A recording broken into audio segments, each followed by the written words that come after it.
Welcome back. You're still watching World Insight. I'm Tian Wei. Now let's turn to the looming ban of TikTok inside the U.S. President Trump issued an executive order last week to showcase his muscle, giving ByteDance 90 days to either sell or spin off its TikTok business in America. ByteDance said this year about 60% of TikTok's 26.5 million active users in the U.S. are between the ages of 16 and 24. So I spoke to one of TikTok's stars, a young American comedian, Jesse Appell. He has been living in China for 8 years, and he's been building a bridge through humor between China and the U.S. By doing what he does best, making people laugh, he's also a celebrity on TikTok. So he, in a way, could help us to understand better about how people are really looking at the impact of the executive order ban of TikTok in the U.S. Let's listen to what he had to say.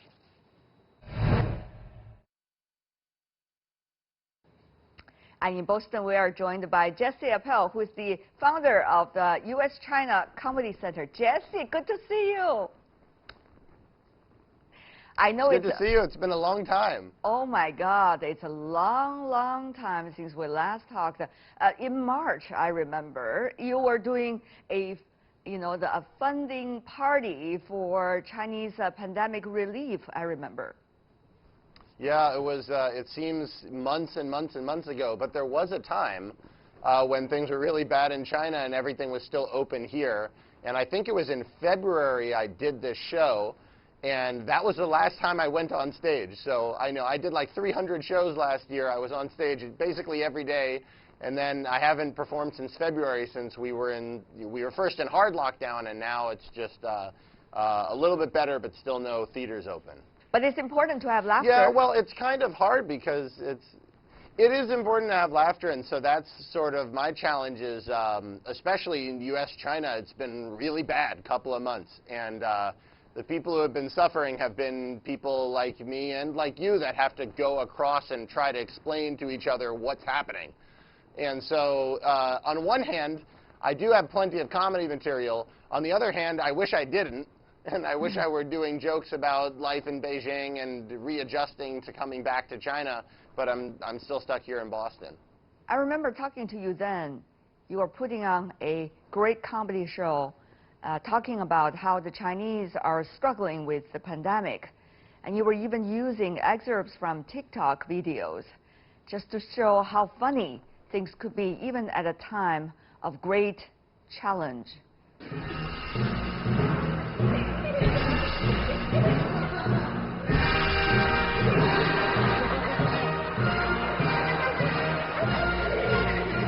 Yeah, it was an interesting time because at that time everything seemed normal here in the States and people weren't talking too much about the virus, but all of my friends in China were stuck indoors. And so I was having these media feeds, two different separate media feeds coming into my head, and I was trying to reconcile these two different worlds that I was seeing. And so seeing the funny videos from people that were making the best of their time in quarantine, seeing that comedy really was the bridge that helped me figure out how to see the world as one thing, rather than two separate feeds. And I think it was also a very effective way of getting across to the American audience why it was important to donate money to help the people in Wuhan. And once we managed to get it there, a month later, it was our turn over here in America. Right. And when things were really bad in March and April, I received on TikTok, on Douyin, I received private messages from people saying, like, I have masks, where should I send them? I have masks, where should I donate them? I run a factory that manufactures this stuff. We can give you stuff at cost. Here's our licensing. Here's our information. Right. They're from China. And seeing this energy, all from China. And so it was seeing this energy. It really made me understand. It's like you take one positive step forward, the other side takes 10. It's been a weird, frustrating place to be right now, being one of the few Americans who's actively trying to communicate with Chinese over on the Chinese social platforms. And it's weirdly enough, it's working. Nothing else seems to be working right now. And when I post videos reaching out and making that step, I get a positive response generally back from the Chinese audience. Talking about interaction, TikTok was even banned by an executive order coming from the White House. So, you know, the materials you were getting in order to create laughter on both sides and being a bridge through humor probably could be gone. I think we lose a lot of these opportunities, and I think this is why we need to be so, we need to stand up so much for the role of laughter and the role of entertainment and enjoyment in life, because the technology is there. Right. The technology is already existent for people from all around the world to be able to live together and laugh together and basically exist in a world with a lot less borders. The physical borders, a lot of them make sense because we need to know who lives where and who's where. But the digital borders do not need to be there.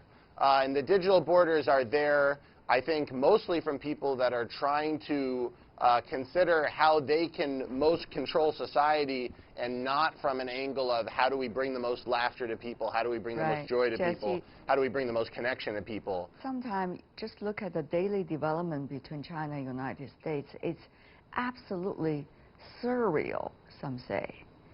After all, it was a relationship developed for more than 40 years by a lot of smart minds and hard work from both sides. And it seems, apparently, someone could just backwalk that relationship in such a fast speed over the past few months and weeks. Sure. I think it is surprising, but I think that the relationship is still there. Because, you know, my life, and I'm sure your life too, are full of these people that go back and forth across the borders. We can't do that right now because of the virus. And a lot of the backwalking is stuff that my hope is that either side can take part in reversing. Because I don't think that either side really believes that we're better off disconnected. We seem to be stuck in a bad cycle of tit for tat. You know, we do one thing, China does another, and then everything just kind of builds on itself. But they're also not particularly representative of the people in my life that go back and forth and, you know, live in China and work in China. And similarly, I know a lot of Chinese people that live in America and study in America and work in America. And the America that they live in is getting a little bit harder to live in. But it's not fundamentally a different place. Like, the people here are still the same people that they were 5 months ago. At times like this, differences create suspicion and probably even ultimate question about, quote-unquote, the other. As a comedian, how do you see so-called ordinary days and extreme situations? Yeah, well, as a comedian, it's a big challenge, and there are some things I can control and some things I can't control. So when I look for topics now that I believe are going to bring together the cultures, I think I wind up looking for stuff that's happening in real life. So things that people have a real relation to. Like, for instance, one of the videos that I did was when my mom was feeling a little bit sick and had to go get tested here in the States. I did a story about her. But then also I showed a lot of the clips that were going on the Chinese, like Douyin, Kuaishou, on TikTok in China, the videos that have been shown about America, which at that time were people outside of the governor's office going like, cough in my face, ugh, and all this like horrible stuff, which of course was not representative and was never representative of what most Americans were like. But that was what Chinese people were seeing.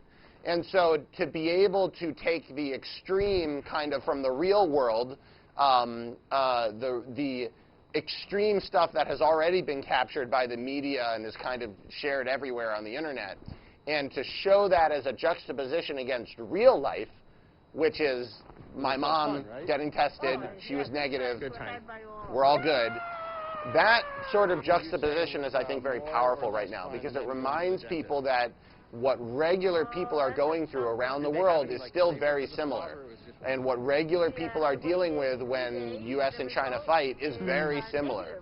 And the reason why it seems like we have such big differences is because we have a system, and this is actually unrelated to China-U.S., is just the internet lives off of likes, dislikes, comments, and shares. That creates ad revenue for the media platform. So almost by definition, if it doesn't create a strong positive response or a strong negative response, you're not going to see it on the internet. It's not going to be brought up by the algorithm. At a time when you have a lot of lack of knowledge about China, in the American audience, for example, what you're doing is extremely rewarding. However, when the other side have a already preoccupied concept of something and assume that they already know something, which could be quite far from the reality, then they're not necessarily interested in what you are presenting, because what you're presenting is quite different from what they believed. It is tricky. I feel very, I'm going to tell you, be honest, like emotionally, I feel very trapped in the middle right now. I feel like every day I wake up and I check my, I check my WeChat and I check my Chinese apps and I check my Facebook, I check my American apps. And it seems like more and more we're just retreating into two completely different stories about what's happening in the world. And it makes it difficult to do comedy, because comedy is based off of, you need to use a base of what people know. So you reference something that people know, and then you can start to work off of that. If I make a joke about a traffic light, I need to know that you know that it goes red light, yellow light, green light. And if we don't agree on red light, yellow light, green light, I can't make a traffic light joke, And so similarly, if when people in America see China in a negative context, and when they think of China, they think of, TikTok ban, WeChat ban, IP theft. It's not that these things are untrue.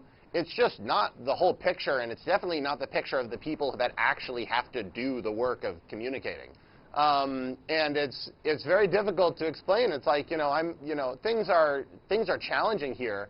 But if you look for the worst thing that an American person said about China that day, or if you look for the worst thing that happened in America that day, you're going to come away with a really bad impression of this country. Right. And whether, it's just not based off of reality. But it appears to be reality because there are so few people that are able to go across the platforms. And this actually comes back to WeChat being banned. And to TikTok being banned, is that this is really dangerous, because it is going to further separate the worlds that we live in. Yeah. And it's actually dangerous because it also erodes our ability to discuss that fact. If TikTok closes, everybody who makes videos and everybody who watches videos loses. This is, I think, really true. It's not about whether you have an American passport or a Chinese passport. When we can't communicate, we all lose. Right. Tell me more about exactly people around you are thinking about China. Whether those voices coming from White House press briefings or State Department daily briefing are really representing the Americans' view about China. I mean, the government obviously represents all of us in some way. It's different in a democracy because, again, most people did not vote for Trump. Even though he won the Electoral College, in the general election, Hillary Clinton had more votes, and there were also a lot of people who didn't vote, so it's not like most people voted for Trump. Whereas in America, you have the federal government, you have the state government, and you have the local government. You have all three levels, and they're co-equal. So what's happening at the federal government with the president might be very different from what's happening in a state. Like, for instance, in my state, in Massachusetts, the governor and the mayor, the governor of Massachusetts and the mayor of Boston have done a pretty good job of containing the virus. Right. If people did see a lot more of the local government, they would get a very different idea about what the American government is saying. And it's just as much a real representative of the American government as the president is. China has been with you for more than 8 years. You know this country very well. But sometimes history just changes people's lives, whether they like it or not. I just wonder, as an individual, among many, how are you looking at yourself right now? And how are you dealing with what's going on every day? And how are you looking at your future out of this very big confusion?